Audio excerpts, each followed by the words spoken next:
Hang on, Mr. Douglas. Yeah. Welcome back, one and all. Yes, it's Chapter 11. A look into the excerpt from Chapter 11 of Ingo Swann, Secrets of Power, Volume 1. Happy you are here. Now, Chapter 11's title, Rules for Power Deployed Within Powerdom. This chapter really chomps down on the idea of how rules are presented to society, how rules are set up for society to keep society doing what society does in the way that it has been set up. And again, society and societal power structures are pretty much set up to support those that set up the structures in the first place, that are benefiting from the structures, usually the few. And in this chapter, Ingo does a wonderful job presenting words, their definitions, their correlations, so that we can really get a nice spectrum view of how to understand how rules, as they were presented to us as kids, hey, follow the rule there, kid, as opposed to rules by rulers ruling over those who are supposed to obey the rules, are different. Let's go ahead and lead into this excerpt from Chapter 11. We'll pick up the discussion right after. And away we go.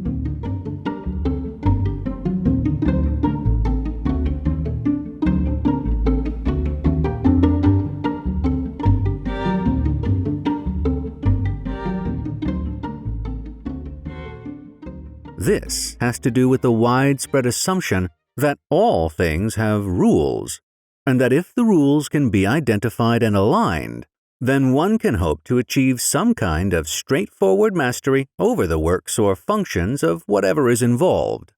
This is often referred to as playing by the rules or playing by the book. It is thus that many seeking empowerment try to find out what the rules of power are. This seems a perfectly logical thing to do, largely because the first need of the powerful is to establish and enforce order, so that a power structure can take shape and be maintained in an orderly fashion. Therefore, such order naturally implies the existence of orderly rules. As it is, though, any given power structure is ordered principally to suit the desires and goals of the top-level powerful. And it is in this sense that all power structures, large or small, are malleable artifices, via which power over others can take orderly shape and be maintained if the others follow the orderly rules designed for them.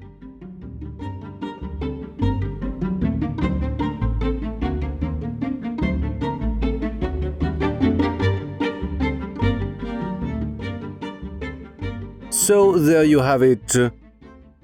Ingo presents in no uncertain terms that, first, the power structures are principally put together to suit the people who put them together in the first place, like I said before, and that these structures are in fact quite malleable. They are not rigid, flimsy, like a piece of ready spaghetti, willing to bend to whatever need might be present to continue to support the structure and put itself in an orderly shape to be maintained like those macaroni paintings we all made as kids, as long as the others follow these orderly rules designed for them.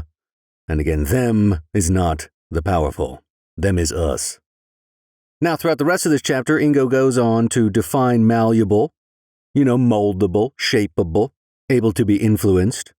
Number 2 here, capable of being shaped by beating with a hammer or by the pressure of rollers.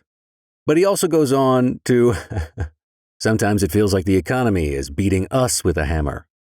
But Ingo moves forward and focuses on this idea that power and its components are plastic, pliable, malleable, movable, shapeable, moldable, and that there are, two types, really, two sides to the coin of rules.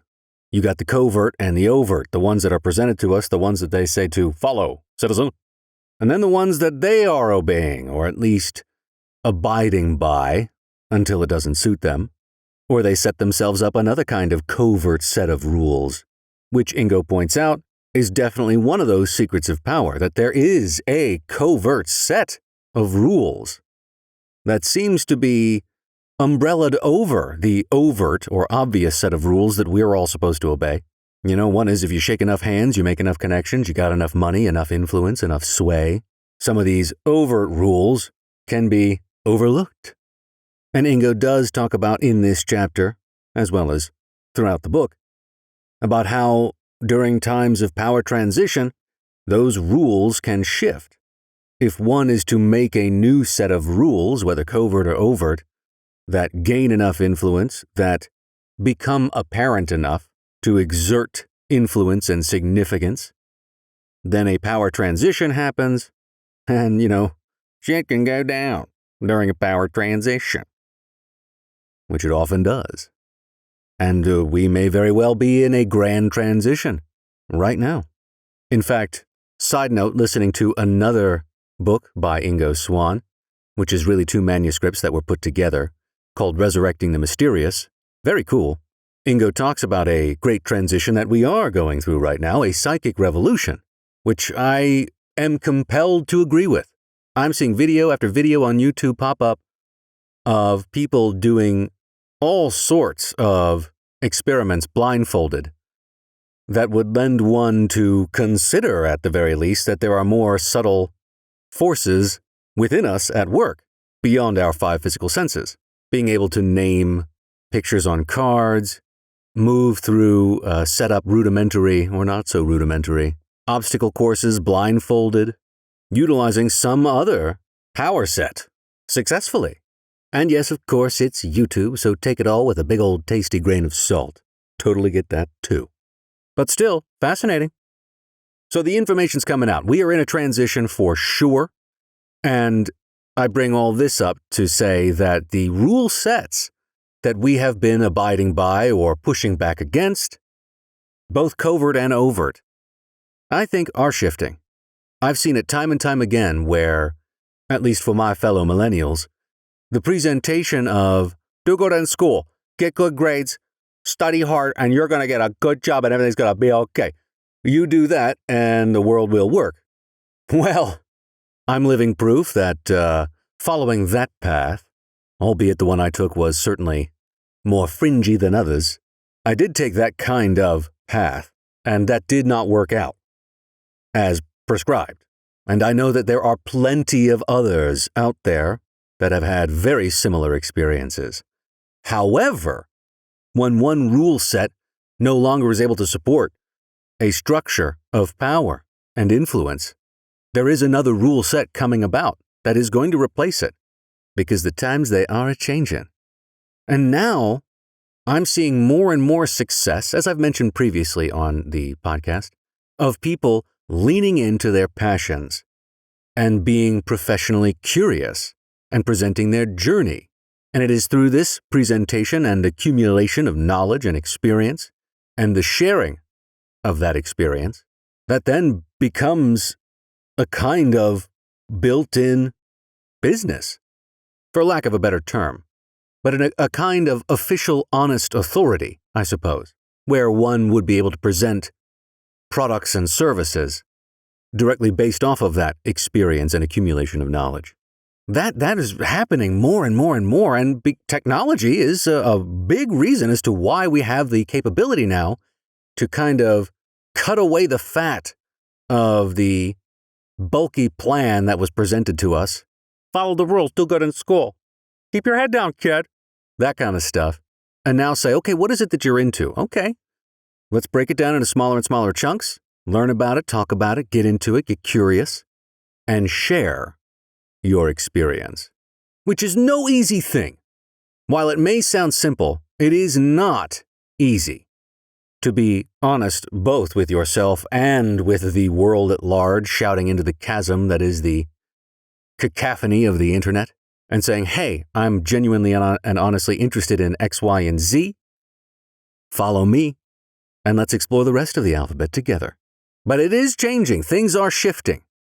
Covert and overt rules are not so sound at the moment, and the more we can be honest with ourselves and each other, however scary that can feel in the moment, it seems like we have a hand in shaping the new rule set by doing so. At least that's my personal perspective here. I mean, I'm having fun sharing this information with you. Now, again, as we go through this chapter, Ingo does break down levels of power makers and power takers, and basically we've talked about this before, the levels of the pyramid of power. You got the tip of the top, the makers of power, those just beneath them, primary executives, the power takers, people just underneath them, kind of sub-takers, even more people under them, people who would just go along to get along, and then you've got the rest of us. Those that are just trying to get along and don't know what on earth is happening, but can certainly sense that there's a shift in the force. And I got to bring this one up because I think that it is interesting to consider as we move throughout our day, see the videos on Twitter and YouTube, and explore how modern society is starting to crack and crumble a bit. At the end of the chapter, Ingo has an item to explore. He says, in stealthy and silent ways, try to notice those who try to set up rules for power over others, but which rules do not apply to themselves. That right there, that, interesting, see it all the time, but that right there, I think, is the paradigm of the powerful that we are now in the midst of leaving. As I was saying before, the more honest you are, the more understanding that, hey, it's okay to be afraid, but being afraid is not the first or biggest thing that you are. You are curious and confident in your honest curiosity and willing and excited to share and discuss in this interest with others, because it's the only way you're going to find other people who are going to be interested in the same things you're interested in. To do that, I think, is a big shift in the setup that we have been existing in for, as Ingo says in Resurrecting the Mysterious, since the time of Jesus. Fascinating thing to think about. We'll leave it there. And if you are interested in diving deeper and having me in your ear, the audio version is out.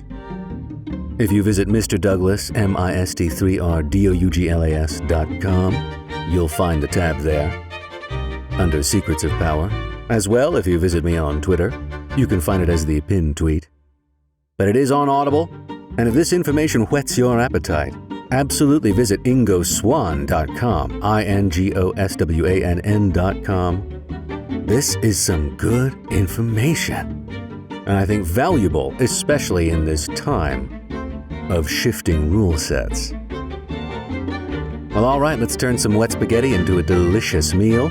Put a little Parmesan on that, some tasty meat sauce, some fresh basil, and I will catch you on the next one.